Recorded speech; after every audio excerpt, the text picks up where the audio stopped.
Hello student, BA second year के सभी बच्चों का मेरी क्लास में स्वागत है। आज का हमारा टॉपिक है सीखने के सिद्धांत। हमने पहले भी सीखने के क्या नियम होते हैं, सीखने का अर्थ एवं परिभाषा, इसके बारे में हमने अपने पहले वीडियो में चर्चा की है।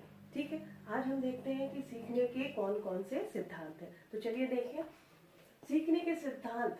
जो सीखने के जो सिद्धांत है वो कई मनोवैज्ञानिकों ने अलग अलग से बताए हैं। जैसे सबसे पहला उन्होंने थॉर्नडाइक जो मनोवैज्ञानिक है, उन्होंने सीखने के सिद्धांत का प्रतिपादन किया कि सीखना जो है वो किस प्रकार से मनुष्य कोई भी कार्य को सीखता है। अलग अलग मनोवैज्ञानिकों ने अलग अलग तरीके बताए सीखने के।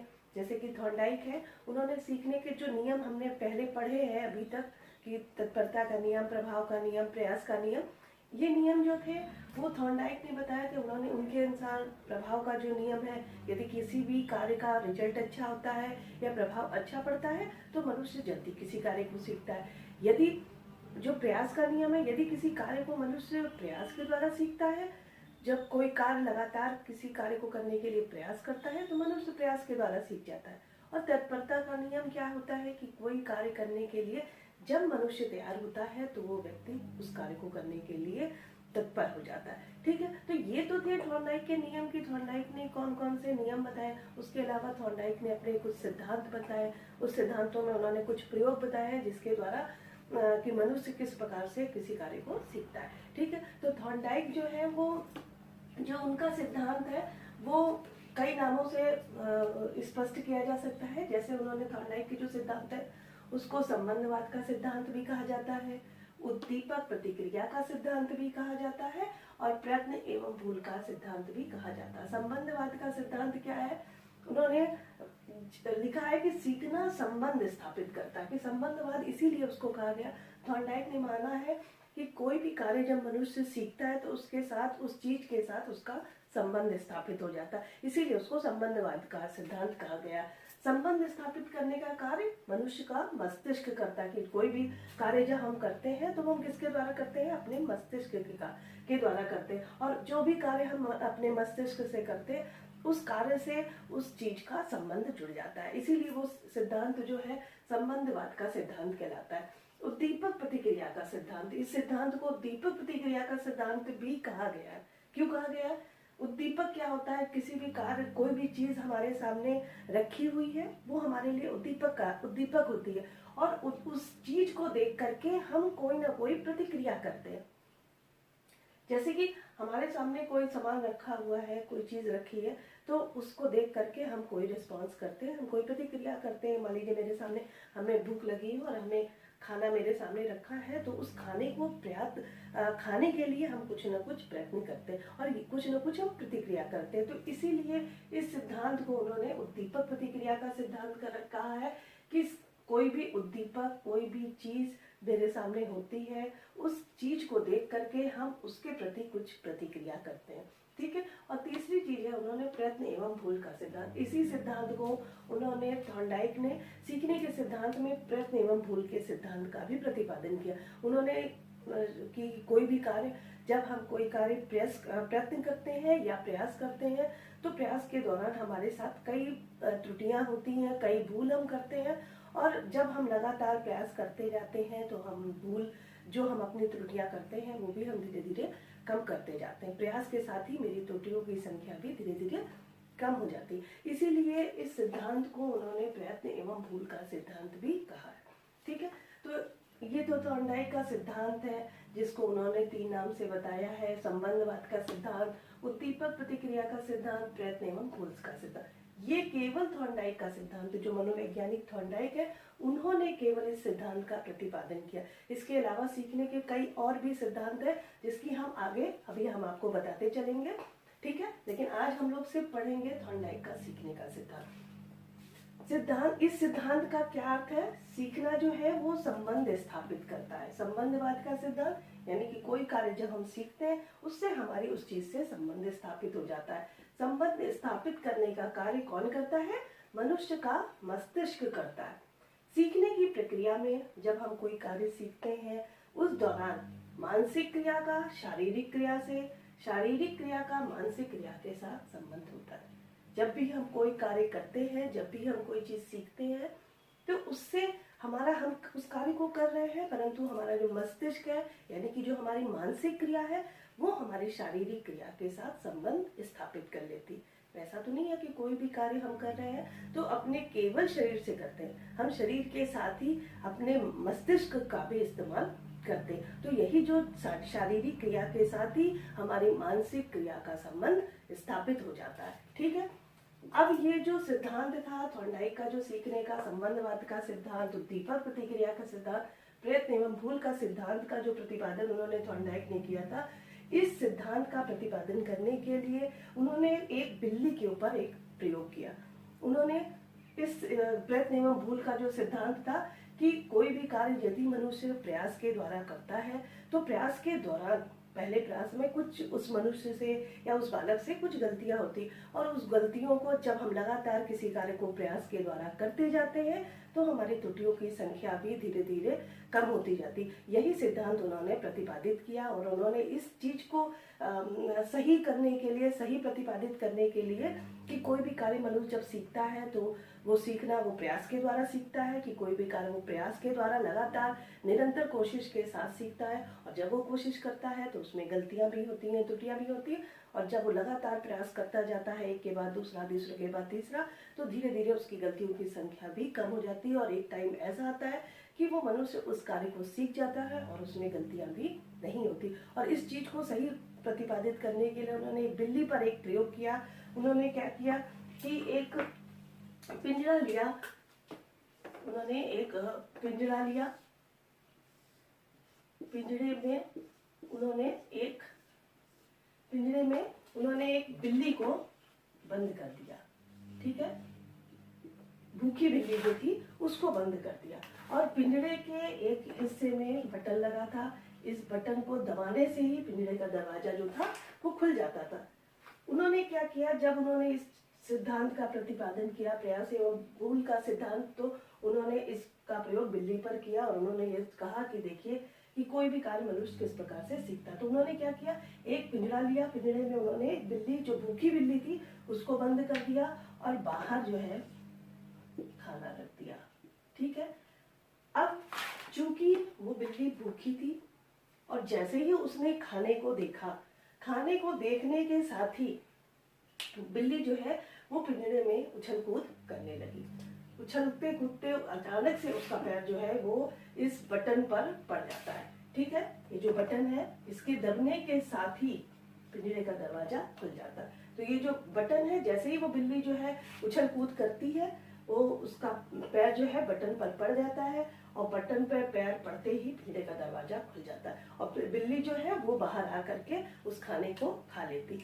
इस तरह से जब वो बिल्ली पहले ही प्रयास में कई बार खूब उछल कूद पिंजरे में करती, कभी इधर घूमती कभी उधर घूमती, और कई प्रयास के बाद उस खाने को, क्योंकि उसके सामने खाना रखा होता है, और वो खाने को देख करके, और क्योंकि वो भूखी होती है तो वो खाने को देख करके खाने को पाने का प्रयास करती है, और खूब ज्यादा उस पिंजरे में उछल कूद करती है। अचानक से गलती से उसका पैर उस बटन पर पड़ जाता है, और बटन के दबने के साथ ही दरवाजा खुल जाता है पिंजरे का, और बिल्ली तुरंत आकर के खाना खा लेती। इसी तरह से थॉर्नडाइक ने कई बार इस प्रयोग को किया। जैसे ही उसने खाना खाया, फिर उन्होंने बिल्ली को उस पिंजरे में बंद कर दिया, और खाना सामने रख करके बिल्ली जो है वो खूब उछल कूद पिंजरे में करती गई और खाने को खा लेती थी। इसी तरह से उन्होंने, थॉर्नडाइक ने कई बार इस प्रयोग को किया, और एक टाइम ऐसा आया कि जो बिल्ली थी वो जैसे ही उसको पिंजरे में बंद किया गया, उस बिल्ली ने तुरंत उस बटन को पैर से, अपने पंजों से दबाया और बाहर निकल करके खाने को खा लिया। यानी कि यहाँ पर ये जो सिद्धांत था, प्रयत्न एवं भूल का सिद्धांत, ये प्रतिपादित हुआ कि जब पहली बार जब पिंजरे में बिल्ली को रखा गया तो बिल्ली को कुछ भी चीज नहीं आती थी कि कैसे उस बटन को खोल करके हमें बाहर आना है और खाने को खाना है, लेकिन उसने कई बार प्रयास किया, लगातार वो उसमें उछलती कूदती रही खाने को पाने के लिए, और अंततः उस खाने को उसने पा लिया है। एक बार उसकी, जब पहले प्रयास में उसकी बहुत सारी गलतियां हुई, गलती के साथ ही वो पिंजरे का दरवाजा खुला। जब दोनों ने दोबारा किया, धीरे धीरे करके ऐसा समय आ गया, क्योंकि पहली बार, दूसरी बार, तीसरी प्रयास में भी, चौथे प्रयास में ऐसा हुआ कि बिल्ली जो है 5 मिनट ही केवल पड़ पाए, पहले प्रयास में वो 10 मिनट पढ़ पाई, पहले चौथे पांचवें जब प्रयास हुआ तो उसमें उसका जो समय अंतराल था वो कम होता गया और कम समय के अंदर ही वो बाहर आती गई।